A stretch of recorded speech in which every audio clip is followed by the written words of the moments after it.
Ассалаумағалейкум қазақтарым. Бізде діннен бездіріп жүретін топас, дүмші, надан молдалар өте көп. Солардың бірі, егер мұрынға дәрі тамызсаң бір, сол тамызған 2-3 тамшыдан ораза бұзылады деп сайрап отыр. Мұндай надандарды тыңдамаңдар. Дәрі ол тамақ емес, су емес. Ол 2-3 тамшы, 3-4 тамшыдан да ол ештеңе болмайды, ораза бұзылмайды одан. Мұрынға дәрі тамызу оразаны бұзамы?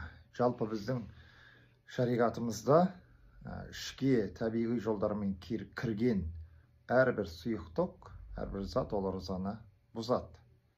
Ал енді мұрын мен тамақтың арасында тікелей байланыс бар.